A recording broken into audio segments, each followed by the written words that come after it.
प्रिय दोस्तों व भगवत भक्तों,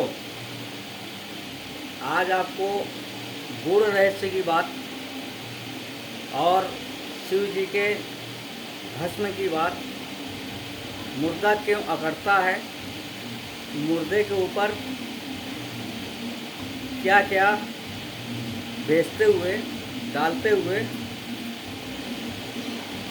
चारों कंधों में लग कर के मुर्गा कैसे जाता है, इस विषय पे आज थोड़ा सा मनन चिंतन होना है।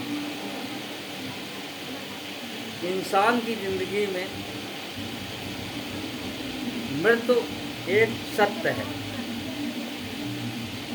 और सत्य ये भी है कि इंसान को ईश्वर के यहाँ आने के बाद ईश्वर वहाँ से भेजता है। बड़े सुंदर और साफ स्वच्छ दिखाई देते हैं, सुंदर लगते हैं, लेकिन कुरीतियाँ, अच्छाइयाँ, बुराइयाँ सब साथ में रहती हैं। जैसे जैसे विकास होता है तो तत्वज्ञानी, आत्मज्ञानी टाइप के लोग अलग रास्ता और उनकी अलग रास्ता, इस प्रकार से दो रास्ताएं बढ़ जाती हैं। रास्ते दो बढ़ते हैं, लेकिन सबका सार सत्य एक है। सत्यम शिवम सुंदरम। सत्य के शरीर में मुर्दे की भस्म यानी शमशान भूमि की भस्म लगाते हैं।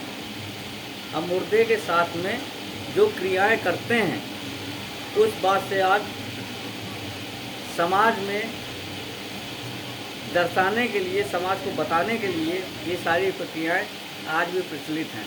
जैसे मृत आत्मा मृत हो जाने के उपरांत उसका शरीर निर्जीव हो जाता है और शरीर अकड़ता है। जब शरीर अकड़ता है तो उसके बांधने की भी व्यवस्था होती है। तो जीते जी मुर्दा वो होता है जो अकड़ता है,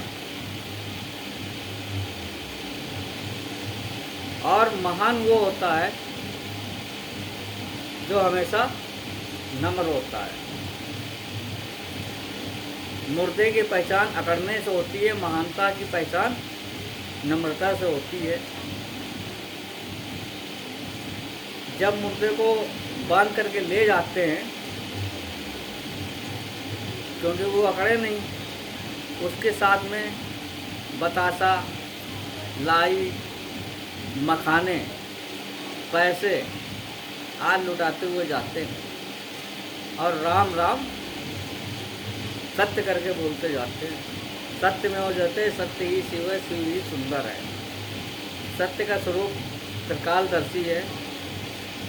तो आज उसी सत्य शिव सुंदर की बात यहाँ मैं प्रिय दोस्तों करने जा रहा हूँ कि उस सत्य के शिव ने ये अपने आप को शमशान भूमि की भस्म शरीर में लगाते हुए ये दर्शा दिया, एक दिन सबको वहीं जाना है। जब मुर्दे के साथ में सब जाते हैं, मखाने फेंकते हैं, तो मखाना इसलिए फेंका जाता है क्योंकि मखाना फूला होता है। इंसान की ज़िंदगी जब तक होती है तब तक वो फूल करके चलता है, कहता वो ये मेरा, वो मेरा, ये तेरा, सब इस तरीके से वो फूला फूला रहता है। आखिरी में जब मुर्दा बनता है तो पचक जाता है और अकड़ जाता है। इसी प्रकार से लाई की है परिभाषा। लाई भी फूलती है, फूली होती है, जब पैर के नीचे आती है तो भी पिचक जाती है। बतासे का लीजिए, तब बतासा भी फूला हुआ होता है, वो भी जो है चकनाचूर हो जाता है, दब जाता है, पचक जाता है। अब रह गई बात घड़े की, तो घड़ा तो मैं ये कहने का मतलब हमारा ये होगा कि समाज के प्रत्येक व्यक्ति को जान लेना चाहिए कि इतना बड़ा शरीर, बहुत बड़ा शरीर, इतने बड़े समाज में रह करके जीवन यापन करने के बाद और जब मिट्टी जलती है, उसकी राख बनती है, सिर्फ 40-50 रुपए का जो खड़ा आता है उसमें उसको भर लिया जाता है। तो इंसान की कीमत क्या है? एक 40-50 रुपए की घड़ी जिसमें मिट्टी भर ली जाती है। 5 लाख की, 10 लाख की, 20 लाख की, 1 लाख की, 1 करोड़ की गाड़ी में लोग चढ़ते हैं, उसकी कीमत होती है जब तक इंसान जीवित रहता है। लेकिन मरने के बाद सब चिता समान, सब राख बन जाते हैं। वो 40-50 रुपए के घड़े में आकर के समा जाते हैं, अस्थियाँ समा जाती हैं। प्रिय दोस्तों, भगवान शिव जी ने भस्म लगाई है। इनका भी एक तात्पर्य ये है कि इंसान के जीवन में, समाज में, परिवार में सब प्रकार से रहते हुए मकान हैं, गाड़ियां हैं, सब कुछ है। ये सारी संपदा जो आज सबने जोड़ रखी है, ये सब एक दिन समापन की ओर जा रही है। लाखों की गाड़ियां, लाखों का काम और 40-50 रुपए के घड़े में क्या कीमत है? अकड़ता वही है जो मुर्दा होता है, और महान वही है जो नम्र होता है। तो कहने का संदेश दोस्तों मेरा ये है, इंसान का जीवन मिला है 84 लाख योनियां भटकने के बाद। लोग कहते हैं कि ज़िंदगी एक बार मिलती है, लेकिन प्रिय दोस्तों, आज मैं ये बताना चाहता हूँ, ज़िंदगी दूसरे दिन सुबह रोज़ मिलती है, मौत सिर्फ एक बार मिलती है, जो सत्य है। तो ये भस्म रमाना, शिव जी का चोला, पूरे भस्म से क्या है? ये शरीर जो है पूरा भस्म है, राख है। इस राख को लपेट करके आज हमारे शिव जी, भोले जी ये संदेश देते हैं, गर्व मत करो, घमंड मत करो, न पैसे का घमंड,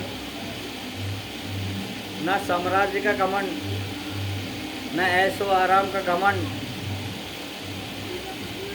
काम सिर्फ इतना करो, काम एक करो, नेक करो, सत्य के मार्ग पर चलो,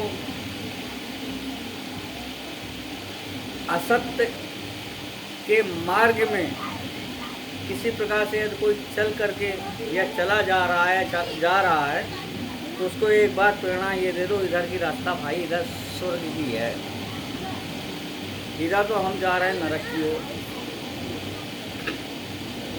तो ये 84 लाख मानव जीवन मिला हुआ है, इस जीवन को सफल बनाओ, समाज में रहो, प्रत्यक्ष सब लोगों के बीच में रहते हुए भी हरि का गुणगान होना चाहिए। जो हरि गुणगान आदि कालों से चलता चला आ रहा है, दैत्यों ने किया, देवताओं ने किया, अब आज मानव जात भी कर रहा है। उस हरि के गुणगान को साथ लेकर के ही जाना है। बाकी यश, धन, संपदा, वैभव सब यहीं छोड़ के जाना है। एक 40-50 रुपए के घड़े में सिर्फ अस्थियां रह जाती हैं, और मुर्दे के समान जो उपहार दिया जाता है बताने के लिए, मखाना, राई, बतासे, इन सब की परिभाषा में आपको बता चुका हूँ कि फूलना नहीं चाहिए। फूलना सिर्फ इस बात पे चाहिए कि मेरा प्रभु मेरे साथ, बाकी सब ईश्वर मालिक। जैसा वो ज़िंदगी जिलाएगा वैसी ज़िंदगी जिएंगे, और 40-50 रुपए के घड़े में सीमित रह कर के कर्मों अनुसार नर्क या स्वर्ग, नर्क स्वर्ग सब है यहीं। मीठे बोलो बोल, अब 4 दिनों की ज़िंदगी जहर रहा क्यों बोल।